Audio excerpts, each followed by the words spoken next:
નમસ્કાર, હું પ્રવીણ. સૌથી મોટા સમાચાર આજે રાજ્યના ગુજરાતના પૂર્વ મુખ્યપ્રધાન કેશુભાઈ પટેલે અંતિમ શ્વાસ લીધા. 92 વર્ષની વયે તેમનું નિધન થયું અને આ સાથે જ એક તરફ પેટા ચૂંટણીઓનો પ્રચાર છે છતાં પણ શોક જાહેર કર્યો છે. સત્તાધારી પક્ષે તમામ પક્ષો, તમામ આગેવાનો શ્રદ્ધાંજલિ પાઠવી રહ્યા છે. દ્રશ્યો ગાંધીનગરના છે. કેશુભાઈ પટેલ ટૂંક સમયમાં જ તેમની અંતિમ યાત્રા નીકળશે. બપોરે નિધન થયું, કાર્ડિયક અરેસ્ટના કારણે નિધન થયું. શ્વાસ લેવામાં તકલીફ પડી રહી હતી, બાદમાં એડમિટ કરવામાં આવ્યા કેશુભાઈ પટેલને. 92 વર્ષની વયે કેશુભાઈ પટેલનું નિધન થયું, પણ માત્ર પૂર્વ મુખ્યમંત્રી નહીં, એક એવા વ્યક્તિત્વ તરીકે જેને વર્ષો સુધી ગુજરાતની જનતાએ જોયા છે, એક મુખ્યમંત્રી તરીકે, એક એવા આગેવાન તરીકે કે જે આજે પણ તેની યાદોમાં સીધા ઝલકે. કેમ કે ગુજરાત જેટલું બદલાયું, ગુજરાતનું રાજકારણ જેટલું બદલાયું, ગુજરાતના રાજકારણમાં જેટલા પણ નામો આવ્યા તેમાંનું એક એવું નામ કે જે સીધા સાદા સરળ વ્યક્તિત્વ તરીકે આજે પણ ઓળખાય છે. 92 વર્ષની ઉંમર છે. છેલ્લા 2-3 વર્ષમાં પુત્ર ગુમાવવાનું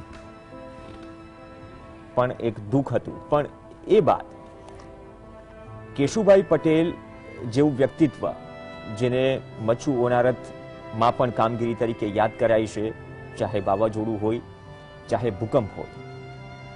એક મુખ્યમંત્રી તરીકે નહીં, પરંતુ મુખ્યમંત્રી બન્યા બાદ પણ આજે જ પીએમ મોદીએ જે રીતે વાત કરી, પીએમ મોદીએ શોક વ્યક્ત કર્યો, પરિવારના મોભી ગુમાવ્યા હોય તેવું દુઃખ.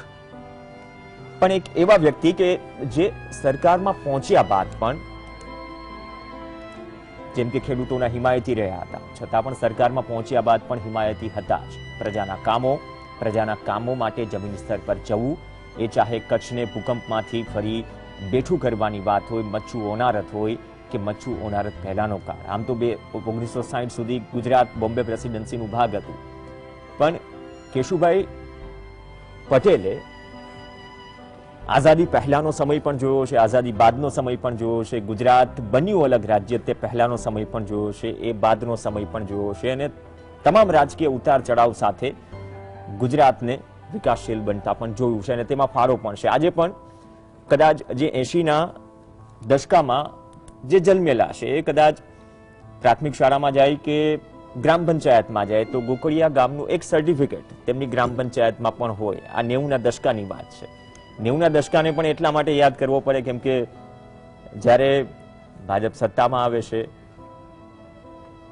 કેશુભાઈ પટેલ મુખ્યમંત્રી બને છે અને એક સાદા સરળ વ્યક્તિત્વ જે વ્યક્તિનું છે, એ વ્યક્તિ સામાન્ય જનતાના દિલોમાં રાજ કરે. કેશુભાઈ પટેલ, ગુલામનું નામ બાપા, કેશુ બાપા. સૌરાષ્ટ્રમાં અલગ અલગ જગ્યાએથી લડ્યા વિધાનસભા, રાજકોટથી લોકસભા પણ લડ્યા. આ બધી વસ્તુઓ થતી રહેશે, પણ આ લાઈવ દ્રશ્યો છે. એક દિગ્ગજ નેતા, એક દિગ્ગજ વ્યક્તિત્વ ગુજરાતે ગુમાવ્યું છે. ગુજરાતની રાજકીય પૃષ્ઠભૂમિ પરથી તો આ વ્યક્તિત્વ આજે નથી, પણ સાથે સાથે એક એવા વ્યક્તિ પણ નથી જે હર હંમેશ જનતા, ખેડૂતો, આમ આદમી માટે જમીન સ્તર પર સક્રિય રહ્યા. રાજનીતિમાં કેટલી સક્રિયતા રહી, પરંતુ રાજનીતિમાં સક્રિય ન હતા તે બાદ પણ કેશુભાઈ પટેલ અવારનવાર ચર્ચાતા. કેમ કે જ્યારે પણ ભૂતકાળની વાત નીકળે, મુખ્ય ઘટનાઓની વાત થાય, મુખ્ય ઘટનાઓમાં ગુજરાતમાં રાજકીય આગેવાનોના યોગદાનની વાત થાય, તે દરેક ક્ષણે કેશુભાઈ પટેલને યાદ કરવા પડે. રાજકીય સન્માન સાથે કેશુભાઈ પટેલની અંતિમ યાત્રા નીકળી રહી છે. ગાંધીનગરમાં સેક્ટર 30માં જે સ્મશાન છે તેમાં અંતિમ સંસ્કાર થશે. તે પહેલા રાજકીય ગમગીની તો છે જ, પણ સાથે સાથે જે પણ વ્યક્તિઓ તેની સાથેના અનુભવો આજે મૂકી રહ્યા છે, વ્યક્તિ જાય છે, યાદો, એના કામો, એનું વ્યક્તિત્વ છોડી જાય છે. અને વ્યક્તિત્વમાં એક કોમન વાત એ છે કે સાદું સરળ વ્યક્તિત્વ. એ વ્યક્તિત્વ આજે આપણી વચ્ચે નથી. ગાંધીનગરના દ્રશ્યો છે. ટૂંક સમયમાં જ અંતિમ સંસ્કાર થશે. આ પહેલા એવા પણ સમાચાર હતા કે કેશુભાઈના પાર્થિવ દેહને પહેલા કમલમ લઈ જવાશે, બાદમાં સ્મશાન ગૃહમાં જશે, અંતિમ યાત્રા નીકળશે. પણ હવે જે દ્રશ્યો છે ગાંધીનગરથી અંતિમ વિધિ તરફ વધતા દ્રશ્યો સાથે જ ગમગીની પણ છે, યાદો પણ છે, અને એ યાદો વ્યક્ત કરતા નેતાઓ, આમ આદમી પણ, જેને પણ ગુજરાતના રાજકીય ભૂતકાળમાં યોગદાન આપ્યું.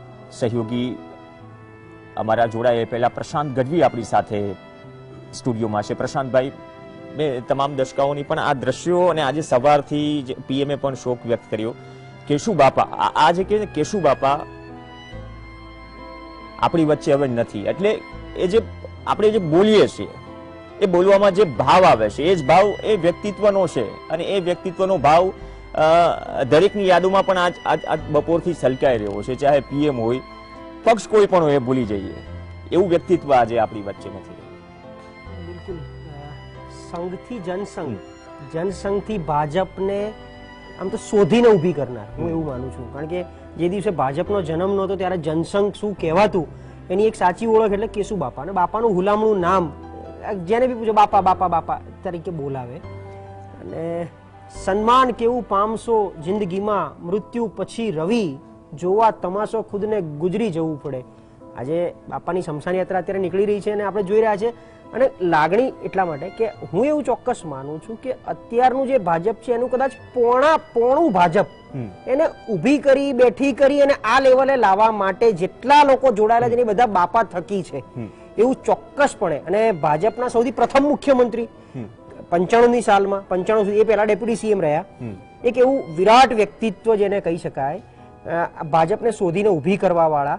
અને અવનવા એટલી બધી એમણે છેક પાયાના એટલે જમીની સ્તરથી કામ કરી ભાજપને જયારે આટલી મોટી કરીને આ લેવલે લાયા. જયારે 2 સીટની આપણે વાત કરીએ ને, 2 થી 282 પહોંચ્યું, તે 2 સીટ પણ લાયા છે. એમાં પણ એમનો જે ફાળો છે એ એટલો જેને એક ક્યારેય ન ભૂતો ન ભવિષ્યથી એમ કોઈ એક આવડા મોટા દેશમાં, કારણ કે ભાજપ તો આખા દેશમાં છે ને અત્યારે, અને આટલી મોટી કાર્યકર ધરાવે છે, આટલા મોટા દેશમાં ગુજરાતના એક નાનકડા ગામડામાંથી આવતો વ્યક્તિ આટલું વિરાટ સ્વરૂપ જ્યારે પક્ષને આપતો હોય ને એના પાયામાં રહેલા, પાયાના પથ્થર જેને કહેવાય.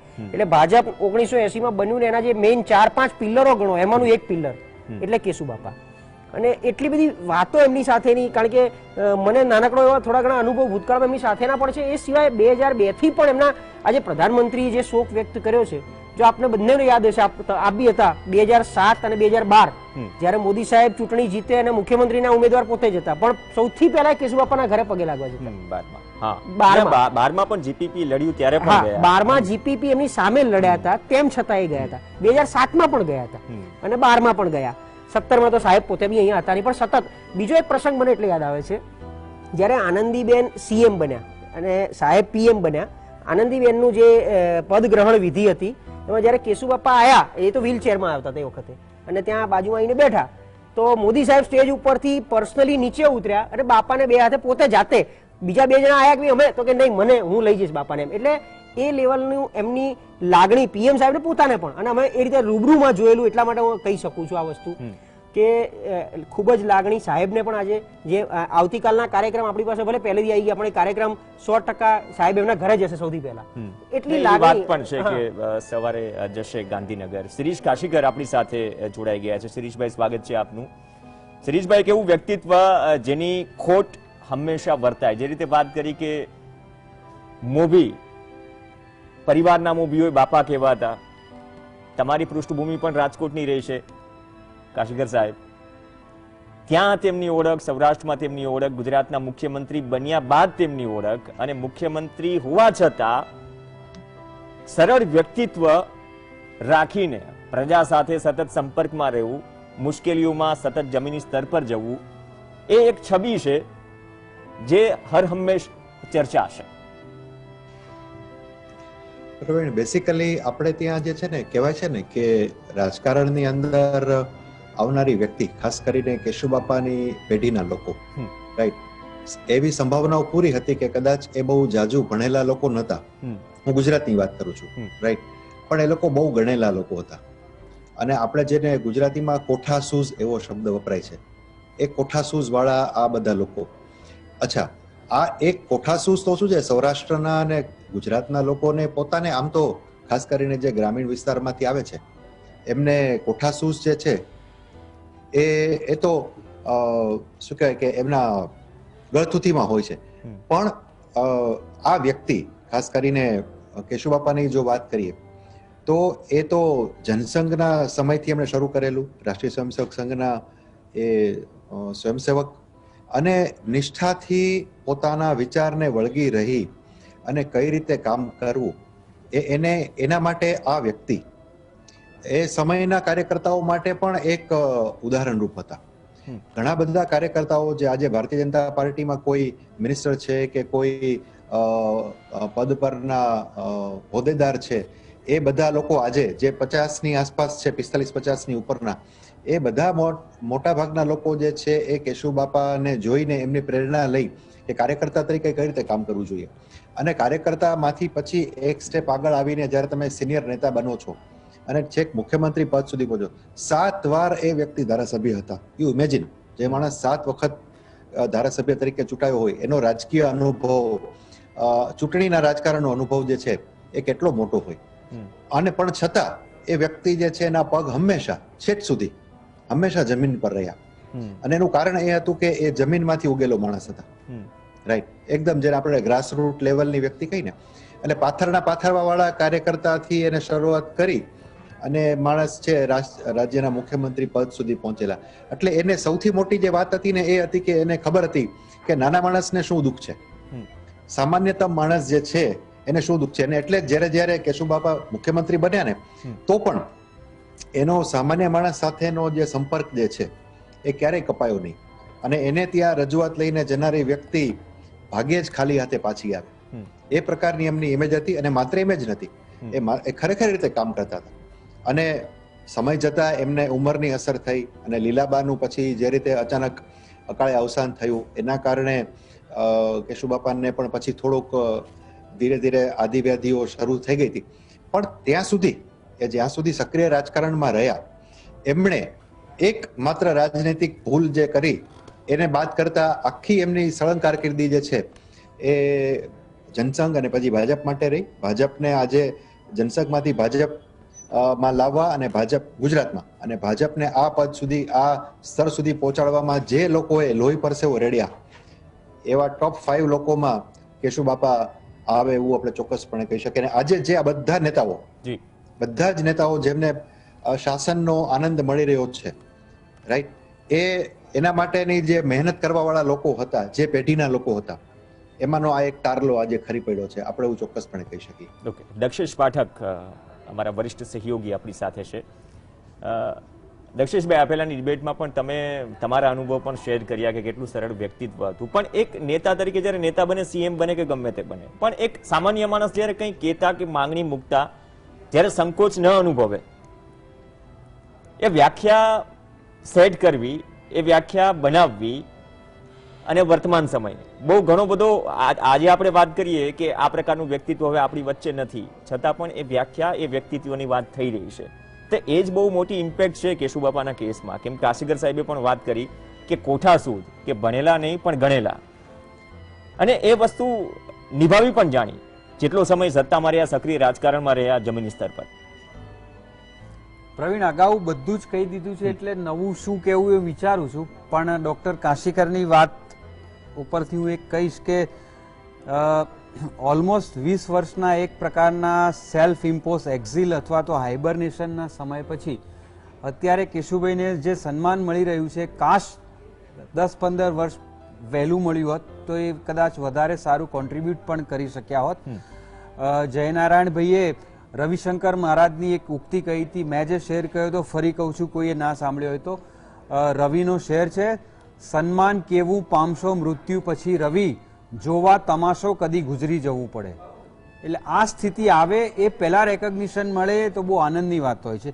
કેશુભાઈના વ્યક્તિત્વને આપણે જો મૂલવવા બેસીએ તો એક લાઈનમાં કહી શકાય કે અત્યારે દિવસે દિવસે પોલિટિકલ વ્યૂઝ અથવા ડિફરન્સીસ એને એક્સેપ્ટ કરવા કે ના કરવા એ બાબતમાં જે છેલ્લી કક્ષાના યુદ્ધો લડાતા હોય છે મનમાં, Keshubhai was a man of acceptance of political differences સાચી વાત. અને ડિફરન્ટ વ્યૂઝ, ડિફરન્સીસ, ક્યારે કોઈ આઈડિયોલોજીસ, એ તમારે એમને જે કહેવું હોય એ કહી શકતા હતા. અને આખી કેબિનેટમાં પક્ષમાં એ ફ્રીડમ હતી કે તમે મને પણ હું ખોટો જતો હોઉં તો કહો.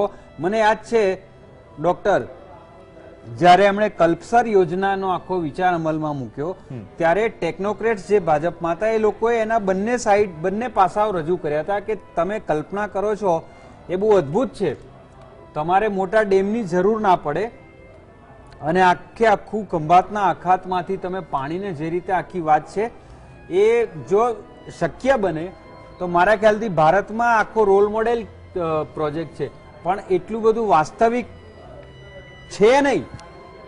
એટલે કેશુભાઈએ એ વ્યૂ પણ આવકાર્યો અને એટલીસ્ટ એક પાયલોટ પ્રોજેક્ટ કર્યો કે આમાં શું થઈ શકે છે. હું તમારી વાતને નકારતો નથી, પણ મારા મનમાં આવું છે.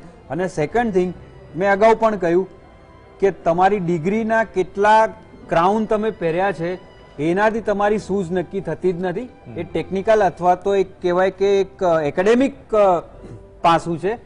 કેશુભાઈ જે બી ભણ્યા હોય, ચોથું, પાંચમું, છઠ્ઠું, Keshubhai was a man to evaluate and understand the situation and people in the most perfect manner, અને એ પ્રમાણે એને એક્ઝિક્યુટ કરતા હતા આખી વાતને. અને સેકન્ડ થિંગ, અત્યારે કોઈ પણ પક્ષની સરકાર આવે તો કયા પ્રાંતમાંથી, કયા જિલ્લામાંથી, પક્ષના કયા જૂથમાંથી કેટલા જીત્યા છે, કઈ કોમ્યુનિટીના છે, એ પ્રમાણે એનું બાયફર્ગેશન થઈને મિનિસ્ટ્રી બને છે.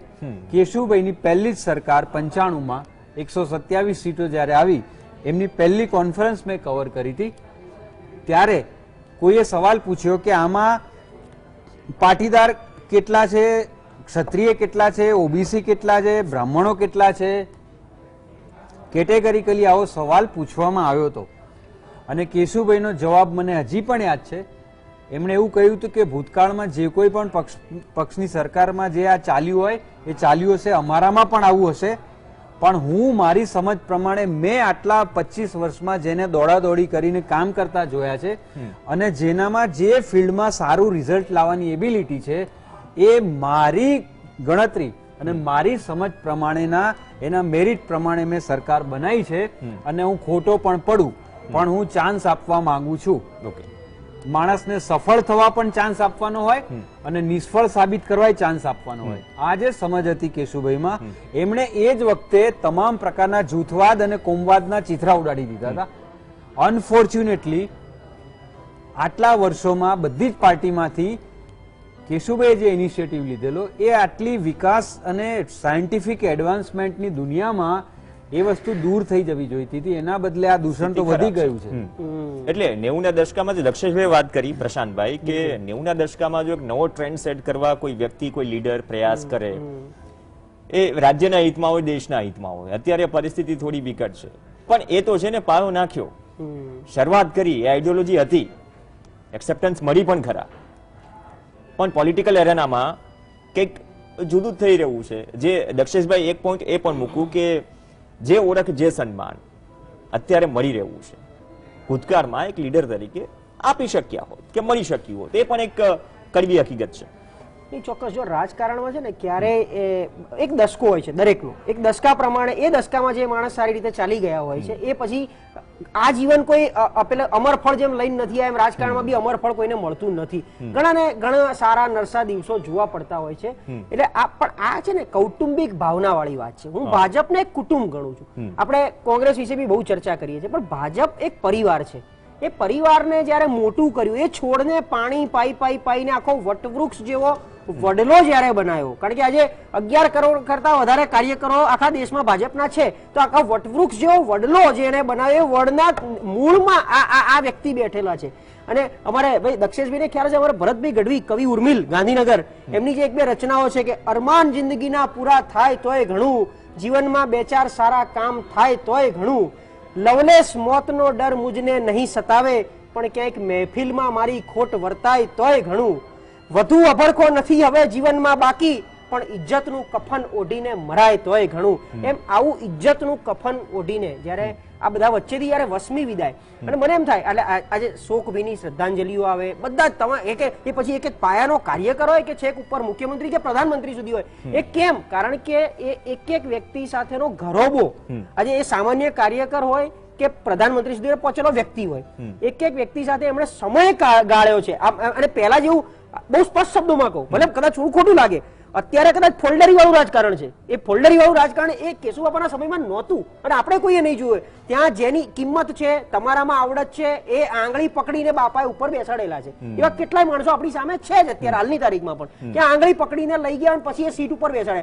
હું સ્પષ્ટ માનું છું કે એ વખતે ખુરશીનું રાજકારણ કદાચ બાપાના સમયમાં ઓછું હતું, અને એ પોતે બી કદાચ નથી રમ્યા. આ તો મોભી હતા, જનસંઘ, મેં કીધું સંઘથી જનસંઘ અને જનસંઘથી ભાજપ. અને ત્યારે ભાજપને જ્યારે ગુજરાતમાં પ્રથમવાર 95માં સત્તા અપાવી, અને જે કંઈ પાછળથી આખો ઇતિહાસ રચાયો, પણ એ પોતે કદાચ ખુરશીની પેલામાં નહોતા આવીને આ ઉભા થતા. અને 127ની સીધી જ બહુમતી પહેલી વારમાં, એટલે બહુ જ ઓછા પક્ષને આવી રીતે સીધી આટલી બધી મેજોરિટી સાથે બેસાડવું, અને પ્રથમ મુખ્યમંત્રી ભાજપના, અને એ બી ગુજરાત રાજ્યમાં. બહુ મોટું વ્યક્તિત્વ, વિરાટ વ્યક્તિત્વ, અને ઘણું બધું યોગદાન કરવા. મેં કીધું ને કે એમણે તો કુટુંબની જેમ જ લીધું છે કે મારો પરિવાર ભાજપ પરિવાર. એ પરિવારની ભાવનાથી એમણે આખા પક્ષને આટલો મોટો કરી અને આ લેવલે લાયા. હવે જે તમે વાત કરી કે રાજકીય અવગણનાની જે વાત કરો છો, ઘણીવાર કેવું આ કુટુંબમાં પણ કદાચ વ્યક્તિ થોડો વૃદ્ધ થાય છે, પણ રાજકારણમાં કોઈ બી વ્યક્તિ વૃદ્ધ થતો જ નથી. એટલે હર હંમેશ જ્યાં જ્યાં જરૂર પડી, મેં ઉદાહરણ તમને મોદી સાહેબને આપણે આપ્યા કે 2012માં જીપીપીમાં સામે લડ્યા, પછી રિઝલ્ટ આવ્યું, ખબર પડી ભાજપ બહુમતી મેળવે છે, સીધા મોદી સાહેબ બાપાના આદર્શ આશીર્વાદ લેવા ગયા. પૌત્રી રમતી હતી, બીજા દિવસે ન્યૂઝપેપરમાં હોર્ડિંગમાં આવ્યું હતું, મેઇન હેડલાઇન હતી કે એમની પૌત્રીને હસતા હસતા કીધું હતું દાદા થાકી ગયા છે, એટલે દાદા એવો જવાબ આપ્યો હતો કે તમે જ દોડાયા છે ને એટલે થાકી ગયા છે. એટલે એટલું હળવાશથી એમણે આ વસ્તુને લીધી હતી. એટલે અવનવી ઘણી બધી વાતો છે. અને એમનું ગોકુળિયું ગામ, ગુજરાતને આ શબ્દ કોણે આપ્યો? રાયસણ પાસે, કુડાસણ પાસેનું ગામ, ગામનું નામ રાયસણ જ કદાચ. ગુજરાતમાં ઇન્ફોસિટી પહેલી ક્યારે સ્થપાઈ? ઇન્ફોસિટીના સ્થાપક એટલે આજે નારાયણ મૂર્તિ ઇન્ફોસિસના જે બન્યા છે, એ ઇન્ફોસિટીમાંથી જ એમણે આ જન્મ લીધો છે એમ કહું તો ચાલે. એટલે આ રીતનું એમનું વિઝન હતું. ગોકુળિયું ગામ એમનું વિઝન હતું, અને એ વિઝનને લઈને ચાલ્યા હતા, અને બહુ જ અંશે સક્સેસ ગયા. આજે કચ્છ સાવ ધરાશયી, સાવ ઝીરો ઉપર પહોંચી ગયા હોય, અને એ પછી એમાંથી ઊભું કરવા માટેનું વિઝન લઈને આયા. એટલે ભણ્યા નથી પણ ગણ્યાતા પુષ્કળ, એમાંનું આ વ્યક્તિત્વ આપણી વચ્ચે. અને પ્રવીણ, હું આમાં એક એડ કરીશ કે રાજકીય ભૂલ કે રાજકીય પગલા, it's a matter of opinion, it's not a judgement. સવાલ કેશુભાઈની ગુજરાત પ્રત્યેની નિષ્ઠા, નિયત અને કમિટમેન્ટનો છે, એમાં ક્યારેય કોઈ ગોબો પડ્યો નથી. એ જ મોટી વાત છે, અને એ જ કમાણી છે જે આપણે જે રિવર્ટના સ્વરૂપે આપે છે જનતા. કે મને શંકરસિંહ વાઘેલાએ 6 વર્ષ પહેલા કહેલું કે ખજુરાહોની ઘટનાના કેટલાક વર્ષ સુધી અમે એકબીજા સાથે ઓબ્વિયસલી વાત કરતા નહોતા, પણ એના 6-7 વર્ષ પછી અચાનક દિલ્હીથી આવતા ફ્લાઇટમાં કેશુભાઈ મળી ગયા. હવે તમે કેશુભાઈની બી ગ્રેટનેસ જુઓ, બંનેની સીટ થોડે દૂરના અંતરે હતી. કેશુભાઈ સામેથી આવીને રિક્વેસ્ટ કરીને જોડે બેઠા, અને આખા રસ્તે જે એમણે વાત કરી, કેશુભાઈએ એમને એવું કીધું કે મારી પણ ભૂલ હતી, તમારી પણ કોઈ જીદ હશે, આ ના થયું હોત તો બહુ સારું હતું, અને આ જે થયું એના માટે હું બી ગિલ્ટી ફીલ કરું છું, અને તમે બી ફીલ કરતા હો તો હાથ મિલાવો અત્યારે.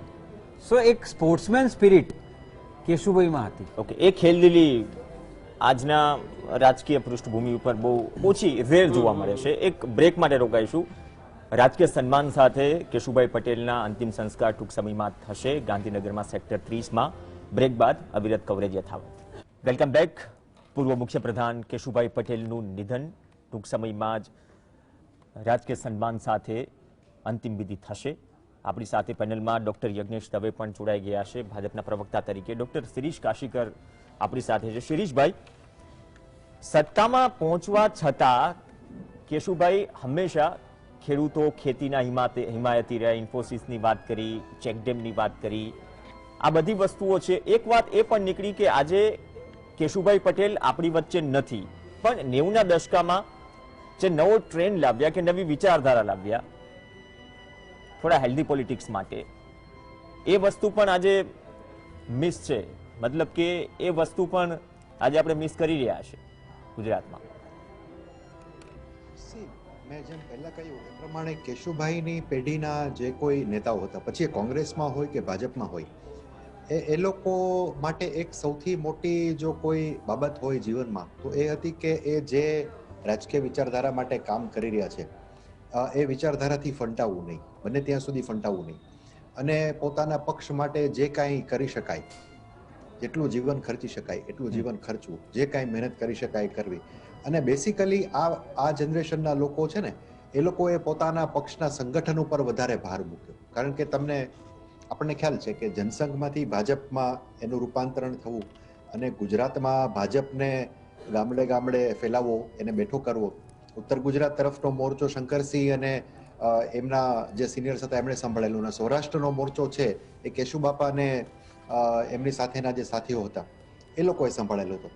આ પરિસ્થિતિમાં ભારતીય જનતા પાર્ટીના મૂળિયા જે છે એ ગ્રામ્ય સ્તરે છે, ગ્રામ્ય સ્તરથી માંડી અને શહેરી વિસ્તારોમાં બંને જગ્યાએ એને મજબૂત કરવા અને ચૂંટણીના રાજકારણમાં ધીરે ધીરે ભાજપને કઈ રીતે આગળ લાવવો એના માટેની જે સંગઠનની દ્રષ્ટિએ જે સ્ટ્રેટેજી હોય એ ઘડનારા લોકોમાં કેશુબાપા જે છે એ સૌથી મોખરાની વ્યક્તિ હતી એવું કહી શકાય. અને ઓબ્વિયસ છે કે એ વ્યક્તિ પોતે ગ્રાસરૂટ સ્તરેથી આવેલા હોવાથી એમને, મેં જેમ કહ્યું, એમને ખબર હતી કે કોની સમસ્યા શું છે. અને એટલે જ્યારે એ સત્તા ઉપર આવ્યા ત્યારે એમનો પહેલો સંકલ્પ એ હતો કે ખેડૂતો જે છે એમના માટે એવી કોઈ યોજનાઓ લાવવી જોઈએ, એવી યોજનાઓ આપણે મૂકવી જોઈએ કે જેનાથી એમની પાણીની સમસ્યા દૂર થાય. અને ત્યારે તો પાછું દુર્ભાગ્ય સમસ્યા એવી પણ હતી કે એ સમયે દુષ્કાળો બહુ પડતા હતા. દર બીજે કે ત્રીજે વર્ષે સૌરાષ્ટ્રમાં, ટુ બી વેરી સ્પેસિફિક, બહુ દુષ્કાળ પડતા, અને એને કારણે દર બીજે ત્રીજે વર્ષે જે છે એ ડેમો ખાલી થઈ જાય, ઇરિગેશનના પ્રોબ્લેમ થાય.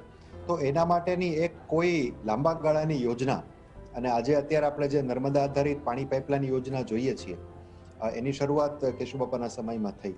કલ્પસરનો વિચાર પણ જે ડોક્ટર કાણેનો હતો એનાથી પણ એ ખાસા પ્રભાવિત હતા. નર્મદાની ઊંચાઈ વધારવા માટેનો જે એમનો સંઘર્ષ હતો કેન્દ્ર સરકાર સાથે, એમાં પણ એ બિલકુલ મક્કમતાથી વળગી રહ્યા હતા. અને સાથે સાથે એમણે એ જોયું કે જો ખેડૂતો એકવાર સ્થિર સ્થાવર થશે, એમના ઉપર જે અનિશ્ચિતતાના વાદળો હંમેશા ઘેરાયેલા હોય છે એ જો ઓછા થઈ જશે તો આપોઆપ ગુજરાતની ઇકોનોમી છે એમાં પરિવર્તન આવશે. અને એમણે એ યોજના પાણી પુરવઠા બોર્ડ અને એના દ્વારા એમણે કરી અને છેક કચ્છ સુધી પાણી લઈ જવાનું સપનું સેવ્યું. નર્મદાના પાણી જે પહેલા કેનાલથી જવાના હતા, પણ એમણે આ સ્પીડઅપ યોજના કરી અને કચ્છ સુધીનું કામ શરૂ કર્યું. દુર્ભાગ્યે એમના કાર્યકાળમાં પછી એ ન થયું, નરેન્દ્રભાઈના સમયમાં થયું, પણ એમણે એ વિઝન જોયું હતું અને એ કામ થયું. કચ્છ સુધી આજે જે નર્મદાના પાણી પહોંચ્યા, ગામે ગામે પાણી પહોંચ્યા, ઇરિગેશન માટે પહોંચ્યા, પીવા માટે પાણી પહોંચ્યું, થેન્ક્સ ટુ કેશુબાપા. ચેકડેમની યોજનાઓ એમણે કરી, બોરીબંધની યોજનાઓ કરી, ખેત તલાવડીની યોજનાઓ કરી, જેને કારણે ખેડૂતો સમૃદ્ધ થાય. અને ખેડૂત સમૃદ્ધ થાય એટલે આપોઆપ ઇકોનોમી છે એને બૂસ્ટઅપ મળે. સાથે સાથે રાજકારણની અંદર પણ એમણે એ બાબતનો ખૂબ ખાસ ખ્યાલ રાખ્યો હતો કે કાર્યકર્તા જે છે, જે એ પોતે ગ્રાસરૂટ લેવલના કાર્યકર્તા હતા, એટલે કાર્યકર્તા જે છે એને ક્યારેય નારાજ નહીં કરવો, એને કોઈ બિનજરૂરી ખોટા ધક્કા નહીં ખવડાવવા, અને એની પાર્ટી માટેની જે નિષ્ઠા છે એ ક્યારેય એનાથી દૂર ન થાય એના માટે જે કાંઈ પ્રયત્નો કરવા પડે કરવા. અને એટલા માટે જ એ હંમેશા કાર્યકર્તા સાથે જોડાયેલા હતા. મને યાદ છે એક એના ઉપર સરસ અહેવાલ પણ આવ્યો હતો. ઘણી વખત કેશુબાપા ગાંધીનગરથી રાજકોટ આવતા, જ્યારે રાજકોટમાં એમણે નિવાસ કર્યું ત્યારે, તો રસ્તામાં જમુનાએ છે ને એ ગાંઠિયા ખાવા ઉભા રહેતા. આખો કાફલો ઉભો રહી જાય, કેશુબાપા કે ગાંઠિયા મંગાવો, ફાફડા ને મરચા ને ચા. અને મુખ્યમંત્રી હતા ત્યારની વાત કરું છું. એટલે એટલી બધી એમની જે એક એમણે આભા ઊભી કરી હતી કે સામાન્ય માણસ છે એ ક્યારેય એમનાથી અંજાઈ ન જતો. એમને એવું જ લાગતું કે આ મારા માટે એક વડીલ વ્યક્તિ છે, મારા માટે આ પિતૃતુલ્ય માણસ છે. અને એમની હુંફાળી છાયામાં રહેવા માટે દરેક વ્યક્તિને એવું થતું કે ના, આ વ્યક્તિની આસપાસ હું હોઈશ તો મને એક પ્રકારની સિક્યોરિટી જે છે એ મહેસૂસ થશે. એ પ્રકારનું એમણે પોતાનું વ્યક્તિત્વ જે બનાવ્યું હતું. અને એના કારણે ગુજરાત ભાજપની અંદર પણ અનફોર્ચ્યુનેટલી થોડા સમય પછી એ બન્યું, પણ એ જ્યાં સુધી એમણે પ્રયત્ન કર્યા, જ્યાં સુધી એ પાર્ટીને સંગઠિત રાખી શક્યા, એમણે ચોક્કસ રાખવાનો પ્રયત્ન કર્યો. બાદમાં પછી આપણે જોયું કે ખજૂરાહોવાળી ઘટના બની, જૂથબંધી અંદર શરૂ થઈ, પણ જો એ ટાળી શક્યા હોત તો કદાચ કેશુબાપાના સમયમાં એક બીજો ઇતિહાસ ચોક્કસપણે રચાયો હતો. ઓકે, તો એક ભૂતકાળ છે. યજ્ઞેશભાઈ હંમેશા છે ને બધું સાથે ટ્રાવેલ કરે, ભૂતકાળ વર્તમાનમાં શું છે ને વર્તમાનમાં રાજકીય પૃષ્ઠભૂમિ ઉપર કઈ પ્રકારની અપેક્ષાઓ, જે રીતે વિઝનની વાત કરી કાશીગર સાહેબે, એક વિઝન દેખાયું કચ્છમાં પાણી પહોંચે. એ મૂળ મુદ્દો એ છે કે કેશુબાપાનું વ્યક્તિત્વ ને કાશીગર સાહેબને પણ એ સવાલ કર્યો હતો. કેશુબાપાને તો આપણે મિસ કરીએ જ છીએ, તેની ઉણપ છે જ રહેશે, પણ એને જે શરૂઆત કરી હતી એની પણ ઉણપ છે. આપણે જાણીએ છીએ કેનાલ નથી પહોંચી, ત્યાં છે ને બેક ટુ બેક 5 કે 6 કે 7 ચેક ડેમો પણ બનાવેલા છે કે પાણીના તળ ઊંચા આવે. એ દીર્ઘદ્રષ્ટિ છે. આપણે ભણેલા કરતા ગણેલાની વાત વધારે કરીએ, આપણે પણ જાણીએ છીએ કે હજુ પણ કેનાલનું નેટવર્ક નથી પહોંચ્યું. ઉત્સાહ કાર્યકર્તાઓનો વધારવો, જમીની સ્તર પર જે કામ કરે છે. દક્ષેશભાઈનું આ પહેલાની ડિબેટમાં એ એક્ઝામ્પલ યાદ આવે છે કે કેશુભાઈ વડીલ તરીકે જો કોઈ કાર્યકર્તાઓ કે નેતાઓ ઉપર કે સાથી ઉપર હાથ મૂકે તો એનું જેસ્ચર છે, વડીલને હક છે, પણ એ ઉત્સાહ વધારવો અને વ્યક્તિત્વ જાળવી રાખવું અને આમ આદમીને પણ સંકોચ ન થાય, એ તમામ નું મિક્સઅપ દેખાય છે એક છબીમાં. ચોક્કસ પ્રવીણભાઈ, ગુજરાતની અંદર પહેલા તો કહીએ તો ભારતીય જનતા પાર્ટીની સ્વતંત્ર સરકાર લાવવાનો શ્રેય કોઈને ફાળે જતો હોય તો માત્ર ને માત્ર કેશુભાઈના ફાળે જાય છે. ભારતીય જનતા પાર્ટીએ ગુજરાતમાં ગુંડાગીરી નાબૂદ કરવાની શરૂઆત કરી, એટલે જેને કહેવાય કે દક્ષેશભાઈને તો ખ્યાલ હશે કે સૌથી પહેલા પોપટિયાવાડની અંદર જ્યાં લતીફ જે ખરો એ ગુજરાતનો ડોન ગણાતો હતો અને એ વખતે તો દબદબો હતો, કારણ કે એ જમાનાની અંદર કેશુભાઈની સરકારે સૌથી પહેલા ત્યાં લોક દરબાર ભર્યો હતો અને પહેલો લોક દરબાર પોપટિયાવાડમાં ભર્યો હતો એમણે. અને એ એવી શરૂઆત હતી કે જે એમના ગઢમાં જઈ અને ભારતીય જનતા પાર્ટીએ એક ગુંડાગીરી નાબૂદીની શરૂઆત કરી હતી.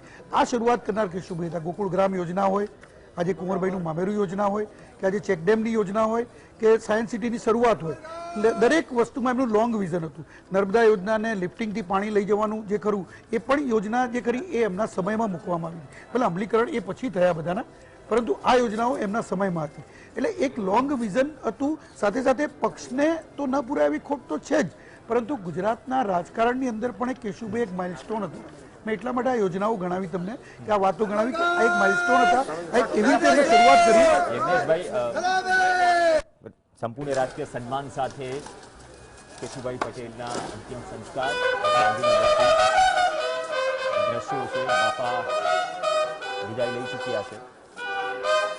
પૂર્વ મુખ્યમંત્રી કેશુભાઈ પટેલ 92 વર્ષની ઉંમર, પણ એક વ્યક્તિત્વ તરીકે, ઉપલબ્ધિ તરીકે પોતે કરેલા કામો સાથે જે ઓળખ, જે છબી બનાવી, સીએમ હોવા છતાં એક સામાન્ય જનતાને, એક સામાન્ય પ્રજા કે સામાન્ય વ્યક્તિને પણ પોતાની વાત મૂકતા સંકોચ ન લાગે, એક એવું વ્યક્તિત્વ.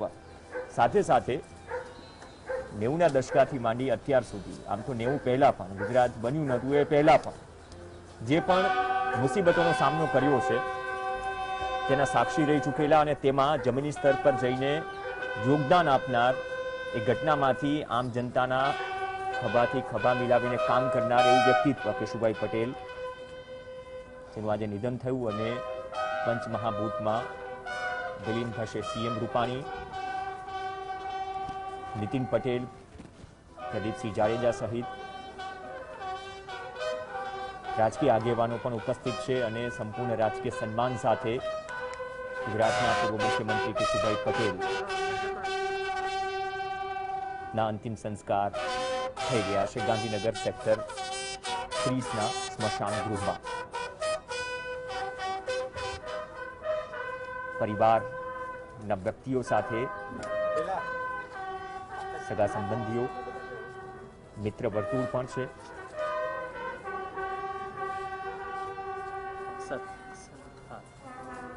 આ સન્માન એવા વ્યક્તિત્વને, જે વ્યક્તિત્વ હંમેશા યાદ રખાશે. બદલતા સમયમાં જેમ ગુજરાત બદલી રહ્યું હતું અને બદલતા ગુજરાતમાં અનેક રીતે મહત્વનો ફાળો આપનાર, ચાહે પાણી માટે હોય, ચાહે ખેતી માટે હોય, ચાહે હોનારતના કડવી યાદોમાંથી કચ્છને બેઠું કરવાની વાત હોય, મચ્છુ હોનારત હોય, આ સિવાય પણ રાજકીય ઉતાર ચઢાવ વચ્ચે એક અલગ વ્યક્તિત્વ, જે આજે આપણી તમામની વચ્ચેથી કોઈ લેણું જ નથી હોતું, ફોન કરવો ઉપાડે જ નહીં. વિદાય લઈ રહ્યા છે. સંપૂર્ણ રાજકીય સન્માન સાથે કેશુભાઈ પટેલના અંતિમ સંસ્કાર ઘરમાં લેણું નહીં હોય. ટૂંક સમયમાં જ પંચમહાભૂતમાં વિલીન થશે આપણા પૂર્વ મુખ્યમંત્રી.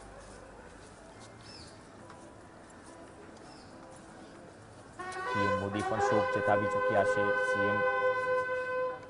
સીએમ હાજર છે આ અંતિમ વિધિમાં. ડેપ્યુટી સીએમ હાજર છે, પ્રદીપસિંહ જાડેજા હાજર છે. અને હોસ્પિટલથી જ્યારે કેશુભાઈ પટેલનો પાર્થિવ દેહ ઘરે લઈ જવાયો ત્યારબાદ ચર્ચા હતી કે કમલમ પણ જશે, પણ હવે ઘરેથી સ્મશાન ગૃહ, અંતિમ વિધિ, સંપૂર્ણ રાજકીય સન્માન સાથે. પીએમ મોદીએ પણ શોક વ્યક્ત કર્યો. ઘરના મોભી ગુમાવ્યા હોય તેવું દુઃખ, અને સાથે જ આ સમાચારથી સ્તબ્ધ છું. ત્યારે એવું વ્યક્તિત્વ તમામ વચ્ચેથી વિદાય લે ત્યારે કોઈ પક્ષ કે કોઈ નેતા નથી હોતા, પણ કોઈ પણ પક્ષ કે કોઈ પણ નેતા કે જે પણ આજે પોતાના અનુભવો મૂકી રહ્યા છે, કેશુભાઈને પોતાના અનુભવોમાં વર્ણવી રહ્યા છે, એ જ દર્શાવે છે કે ન માત્ર ગુજરાતના રાજકારણમાં પણ ગુજરાતને તમામ લેવલથી આગળ વધારવામાં જેનો ફાળો ભૂતકાળમાં રહ્યો છે, અવારનવાર ચર્ચાય છે, યાદ કરાય છે, આજે પણ યાદ થશે, ભવિષ્યમાં પણ યાદ થશે એવું નામ, જે નામ આજે વિદાય લઈ રહ્યું છે. સંપૂર્ણ રાજકીય સન્માન સાથે અંતિમ વિધિ થઈ રહી છે ગાંધીનગર સ્મશાનમાં. ગુજરાતમાં ભારતીય જનતા પાર્ટીના પાયાના પથ્થર તરીકે જે પક્ષ આજે સંપૂર્ણ બહુમતી સાથે છેલ્લી 2 ટર્મથી સરકારમાં છે, એ પક્ષને 2 સીટથી એક વટવૃક્ષ બનાવવામાં જેનો બહુમૂલ્ય ફાળો છે, સાથે સાથે આમ જનતાના દિલોમાં, આમ જનતાના હૃદયમાં એક અલગ છબી ઊભી કરવી નેતા તરીકે, ચાહે તમે સીએમ હોય, ચાહે કોઈ પણ પદ પર હોય, તમે વિપક્ષમાં હોય, સત્તા પક્ષમાં હોય, નેતા રહીને, સત્તામાં રહીને કે વિપક્ષમાં રહીને, નેતા તરીકેની તો ઠીક, એક વ્યક્તિત્વ તરીકેની, એક વ્યક્તિ તરીકેની, એક સીધા સરળ વ્યક્તિ તરીકેની છબી ઊભી કરનાર એક એવું વ્યક્તિત્વ, જે વ્યક્તિત્વમાંથી ઘણા બધા પ્રેરણા લઈ ચૂક્યા છે. આજે પણ એ તસવીર યાદ હશે કે બગીચામાં એક તરફ કેશુભાઈ પટેલ છે, એક તરફ કાશીરામ રાણા છે, શંકરસિંહ વાઘેલા છે, હાલના પીએમ મોદી છે. ઘણી તસવીરો, જે તસવીરો સરળ વ્યક્તિત્વની,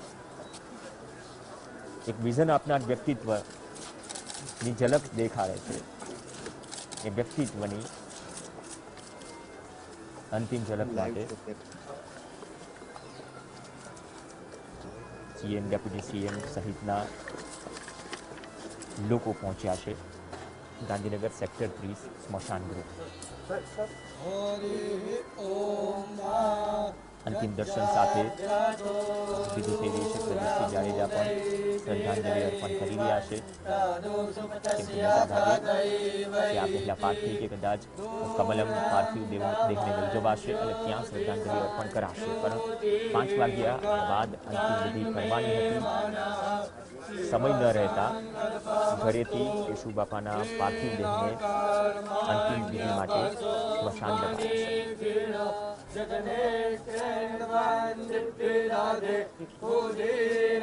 સીએમ, ડેપ્યુટી સીએમ સહિત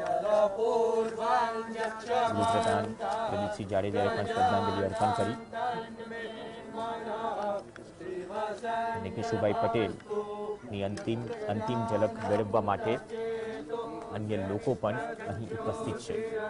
સીએમ રૂપાણી સહિત વરિષ્ઠ નેતાઓ, કેમ કે સીએમ રૂપાણી હોય, નીતિનભાઈ પટેલ હોય, જે વરિષ્ઠ નેતાઓ છે સત્તા પક્ષના ચાહે વિપક્ષમાં, ગુજરાતમાં રાજકારણના ઉતાર ચઢાવ વચ્ચે કેશુબાપાનું માર્ગદર્શન હંમેશા સાથે રહેવું છે. અને એ જ તમે સાથી નેતાઓ કહો કે એ નેતાઓ માટે એક વડીલ કહો, એ વડીલ આજે આપણી સૌ વચ્ચેથી વિદાય લઈ રહ્યા છે.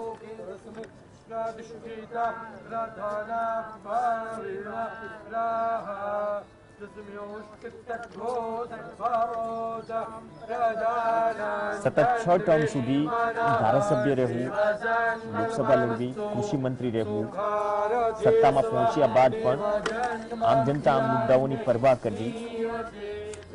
કેમ કે એવું વ્યક્તિત્વ ન માત્ર એક જગ્યાએથી, તમે કાલાવડની વાત કરો, ગોંડલની વાત કરો, વિસાવદરની વાત કરો, અલગ અલગ જગ્યાએથી વિધાનસભા ચૂંટણી લડ્યા છે. આ રાજકીય સફરની વાત છે, પણ રાજકીય સફર સાથે સાથે જે ગૌરવો આમ જનતા સાથે બનાવ્યો, જે યોગદાન એક પક્ષને પાયાથી મજબૂત કરવામાં જે યોગદાન આપ્યું, એ યોગદાન ક્યારે પણ નહીં ભૂલાય. 1977માં રાજકોટથી લોકસભા ચૂંટણી લડ્યા, પણ તે બાદથી સતત પોલિટિકલી એક્ટિવ રહેવું અને એક્ટિવ રહેવા સાથે સાથે જમીની સ્તર પર પણ જવું. જમીની સ્તર પર પણ જે પણ ફીડબેક આવે એ ફીડબેકને સહજ રીતે લઈને કોઈ સંકોચ વગર, આ પહેલા પણ આ મંચ પરથી આજ બપોરથી જે પણ વાતો શેર થઈ તેમની સાથેના અનુભવો મારા વરિષ્ઠ પત્રકાર સહિત અલગ અલગ રાજકીય વિશ્લેષક ડોક્ટર જયનારાયણ વ્યાસ, સાથે સાથે હરીન પાઠક, આ તમામ વ્યક્તિઓએ વ્યક્ત કર્યા. કેમ કે કેશુભાઈ પટેલ સાથે કામ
કેશુભાઈ પટેલનો પાર્થિવ દેહ અને સાથે જ અંતિમ વિધિ તરફ આગળ વધતા દ્રશ્યો સંપૂર્ણ રાજકીય સન્માન સાથે.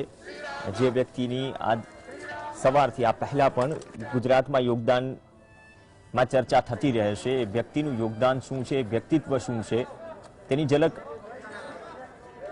આજની પેઢીએ, કેમ કે ભૂતકાળમાં જવું, એ તમામ વ્યક્તિત્વ વિશે, ભૂતકાળમાં યોગદાન આપનાર વ્યક્તિત્વ વિશે વાત કરવી, એ વ્યક્તિત્વ વિશે આજની પેઢી પણ આજના દિવસે ઘણું બધી જાણી હશે, શીખી હશે. સીએમ રૂપાણી પણ છે, સાથે સાથે ભાજપના તમામ દિગ્ગજ નેતાઓ છે આ અંતિમ વિધિમાં શ્રદ્ધાંજલિ આપવા માટે પહોંચ્યા. આ પહેલા કેશુભાઈ પટેલના નિવાસ સ્થાન પર પણ પહોંચ્યા. ત્યાંથી રાજકીય સન્માન સાથે અંતિમ યાત્રા નીકળી અને હવે સેક્ટર 30 ગાંધીનગર જે સ્મશાન ગૃહ છે ત્યાં અંતિમ સંસ્કાર થશે. ટૂંક સમયમાં જ કેશુભાઈ પટેલ પંચમહાભૂતમાં વિલીન થશે.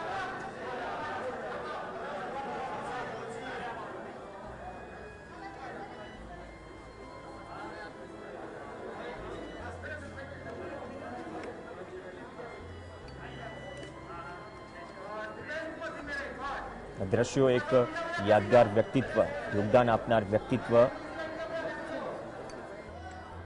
ના સુવર્ણ પન્નાઓ તરીકે યાદ રહેશે. 92 વર્ષની ઉંમર, 1928માં જન્મ, 15 વર્ષની વયે ઘંટી ચલાવી મચ્છુ એકના બાંધકામમાં યોગદાન આપવું, મચ્છુ હોનારતમાં જમીની સ્તર પર મોરબીને બેઠું કરવું, કચ્છને ભૂકંપના આફ્ટરશોકમાંથી બેઠું કરવું, ધારાસભ્ય, કૃષિ મંત્રી, સાંસદ, મુખ્યમંત્રી, તે સિવાય એક એવું અપાર વ્યક્તિત્વ જેના ઘણા ઉદાહરણ પ્રેરિત કરે છે કે રાજકારણમાં જે મૂલ્યોની વાતો થાય છે, કે રાજકારણમાં એક અલગ વ્યક્તિત્વની વાતો થાય છે. એ વ્યક્તિત્વ આ નામમાં દેખાયા.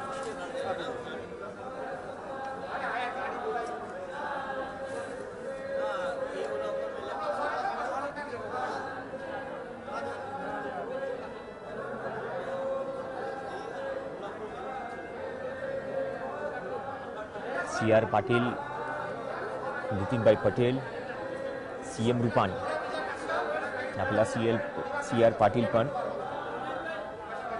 નિવેદન આપી ચૂક્યા હતા કે મોભી ગુમાવ્યા, કેમ કે એક તરફ પેટા ચૂંટણીનો પ્રચાર છે, તમામ આજે મોકૂફ રાખવામાં આવ્યું છે, એક દિવસનો શોક જાહેર કરવામાં આવ્યો છે, તમામ સભાઓ રદ કરવામાં આવી છે.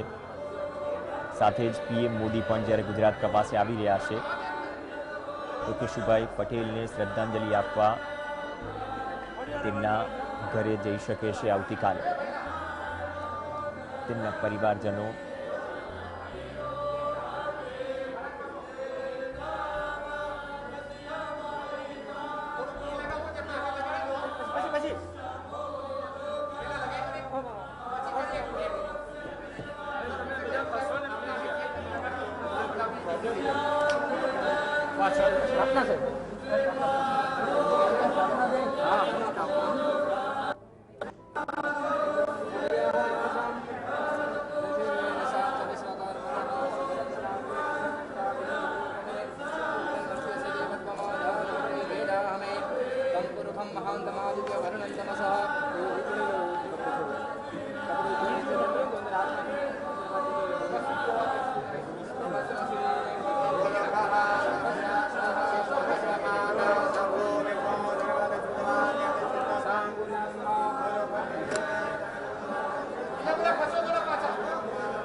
પ્રદક્ષિણા કરવા માટે જરાક પાછા બે પગલા કેશુભાઈ પટેલ ટૂંક સમયમાં જ પંચમહાભૂતમાં વિલીન થશે. ગાંધીનગર સેક્ટર 30 ખાતેના સ્મશાન ગૃહમાં સંપૂર્ણ રાજકીય સન્માન સાથે તેમના પાર્થિવ દેહને લવાયો. હવે પરિવાર દ્વારા અંતિમ દર્શન થઈ રહ્યા છે. તેમના પરિવારના સભ્યો સાથે મોટાભાગના સગાવાલાઓ પણ સ્મશાનમાં ઉપસ્થિત છે. સાથે જે રાજકીય નેતાઓ નથી પહોંચી શક્યા તે પણ સ્મશાન ગૃહ પહોંચ્યા છે અને અંતિમ દર્શન માટે આવી રહ્યા છે, શ્રદ્ધાંજલિ આપી રહ્યા છે. CM, ડેપ્યુટી CM સહિત CR પાટીલ, તમામ નેતાઓ, રાજ્યના મુખ્યપ્રધાન પણ ત્યાં ઉપસ્થિત છે. એક દિવસનો શોક પણ જાહેર કર્યો છે ભાજપે, તમામ રેલીઓ મોકૂફ રાખી. પણ આ અંતિમ દ્રશ્યો છે, અંતિમ દર્શન છે. રાજ્યના પૂર્વ મુખ્યપ્રધાન, એક એવા વ્યક્તિત્વ જેને હંમેશા યાદ રખાશે. ગુજરાતના રાજકારણની વાત હોય, વેલ્યુ એથિક્સની વાત હોય કે જનતા પ્રત્યે સભાનતા કે જનતા પ્રત્યે જવાબદેહી, સત્તામાં પહોંચ્યા બાદ પણ એ જ મુદ્દા, એ જ સમસ્યાઓ કે જનતાના અવાજના હિમાયતી રહેવું, એવા વ્યક્તિત્વ તરીકે હંમેશા કેશુભાઈ પટેલને યાદ રખાશે. પહેલા સીએમ રૂપાણીએ પણ શ્રદ્ધાંજલિ આપી, પ્રદીપસિંહ જાડેજા, તમામે શ્રદ્ધાંજલિ આપી. હવે પરિવારના મોભીને એક તરફ જનસંઘ કે ભારતીય જનતા પાર્ટી માટે, એક પાર્ટી માટે પાર્ટીના પણ મોભી છે, સાથે સાથે એ તમામના મોભી છે જેની રાજકીય સફર કેશુભાઈના સમયમાં શરૂ થઈ, ભલે તે યુવા અવસ્થામાં હોય, પણ તેને આદર્શ માનીને ગુજરાતના રાજકારણમાં સક્રિય રહ્યા. તમામના મોટા ભાગે કોઈ બાકાત હશે. કેશુભાઈ પટેલ ચાહે સરકારમાં રહ્યા હોય કે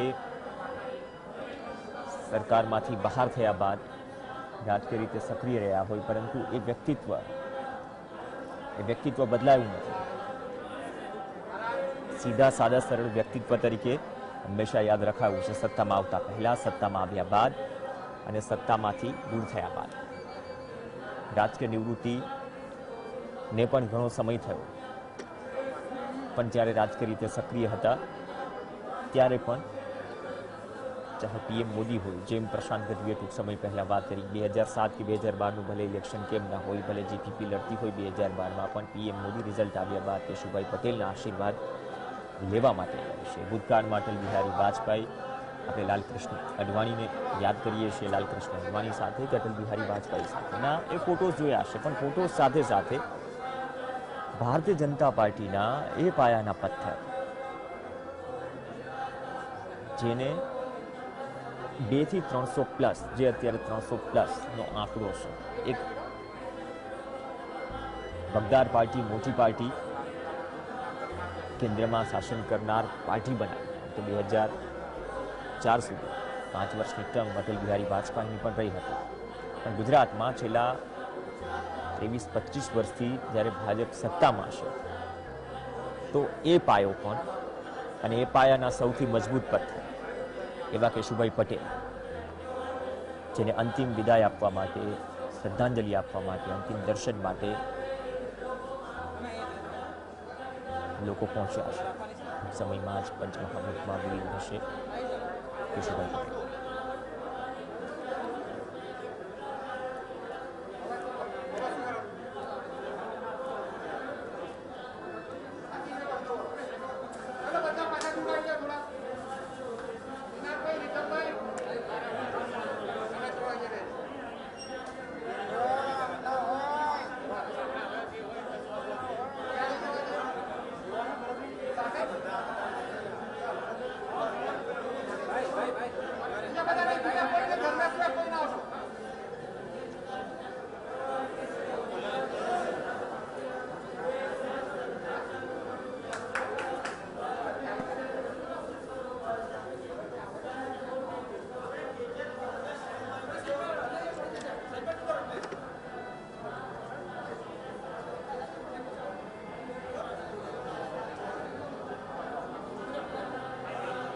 પ્રશાંત ગઢવી છે આપણી સાથે. પ્રશાંતભાઈ, ઘણું બધું કહેવાયું આ મંચ પરથી, પણ એ દેખાડે છે આજે દ્રશ્યો છે સીએમને જોઈએ, મેં એના સમકક્ષ વાત કરી કે કોઈ એવું વ્યક્તિત્વ બાકાત હશે, આપણે ગુજરાતની રાજનીતિની વાત કરીએ, કે જે કહી શકે કે કેવું વ્યક્તિત્વ આપણે જાનારા તો જાતા રહ્યા, સમજો એના સાંભળે, રોયા કરો તો શું વળે, મરનાર પાછા નહીં મળે. અમે ઓફલાઈન ચર્ચા કરતા હતા કે કયા પ્રકારના વ્યક્તિત્વ, એટલે પહેલાં છે ને રાજકારણની પરિભાષા અને વ્યાખ્યા અલગ હતી, જે વ્યાખ્યા અત્યારે સદંતર કદાચ બદલાઈ ગઈ છે.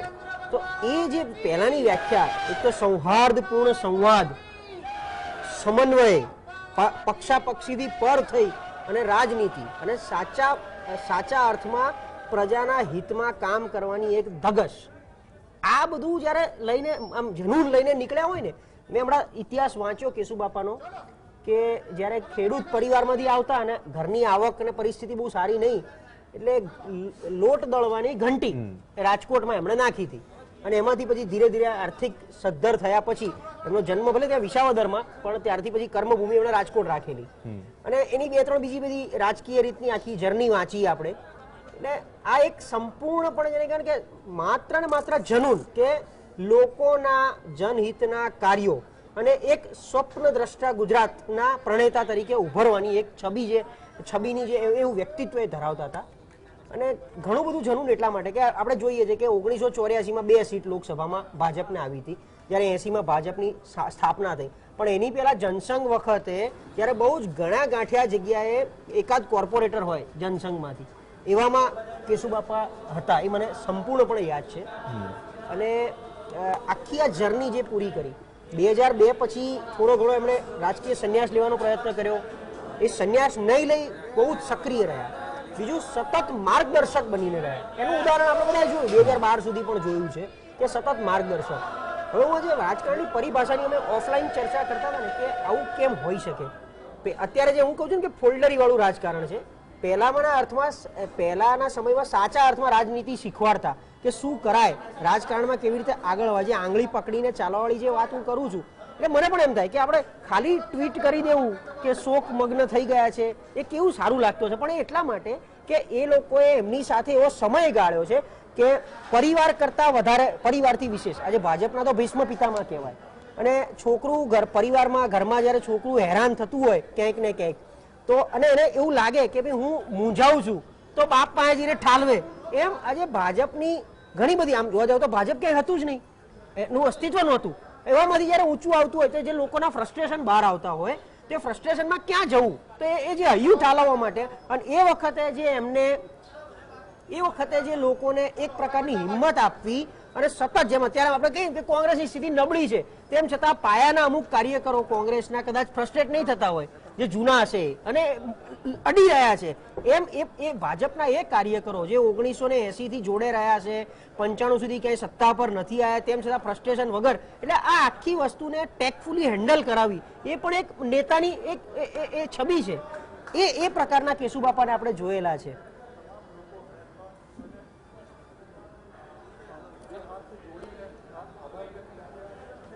બીજા યજ્ઞેશભાઈ આપ આયા પહેલા મેં એક બે એમની ઘટનાઓ જે અથવા અમે જે વ્યક્તિગત રીતે જોયું કે 2007માં પહેલી વાર જ્યારે નરેન્દ્ર મોદી સાહેબ એટલે મુખ્યમંત્રી આખું ઇલેક્શન જીત્યા, બહુમતી મેળવી, પછી સીધા જ એમના આશીર્વાદ લેવા એમના ઘરે ગયા. એની પાછળનું પ્રશાંતભાઈ એક કારણ છે કે મેં જેમ શરૂઆતમાં કહ્યું એ પ્રમાણે ભારતીય જનતા પાર્ટીના પક્ષમાંથી સરકારમાં રૂપાંતરિત કરવાનું ગુજરાતમાં જો કોઈએ કાર્ય કર્યું હોય તો કેશુભાઈએ કર્યું. બીજું, ભારતીય જનતા પાર્ટીની સ્વતંત્ર બહુમતીવાળી સરકાર 121 સીટોવાળી સરકાર જો લાયા હોય તો કેશુભાઈ લાવ્યા હતા. ભારતીય જનતા પાર્ટી એ ગુજરાત એ ભારતીય જનતા પાર્ટીનો પાયો છે એવું આપણે કહી શકીએ, કારણ કે ગુજરાતમાં ભારતીય જનતા પાર્ટીનું ફાઉન્ડેશન થયું ત્યારબાદ આજે કેન્દ્રની અંદર 2 વખત સત્તામાં ભારતીય જનતા પાર્ટી આવી સ્વતંત્ર રીતે, પહેલા વાજપેયીજી અને ત્યારબાદ નરેન્દ્રભાઈ. એટલે આ જે બંને વખતનો જે ગાળો છે એનું પણ આજે તમે જુઓ તો ફાઉન્ડેશન ગુજરાતનું છે. આજે ગુજરાતની અંદર શરૂઆત થયેલી, ગુજરાતની અંદર સ્વતંત્ર બહુમતીવાળી ભારતીય જનતા પાર્ટી, એ વખત તો ઘણી ગાંઠી ભારતીય જનતા પાર્ટીની સરકાર હતી, કદાચ હું તો એવું માનું છું ગુજરાતમાં પ્રથમ વખત આટલી બહુમતી ભારતીય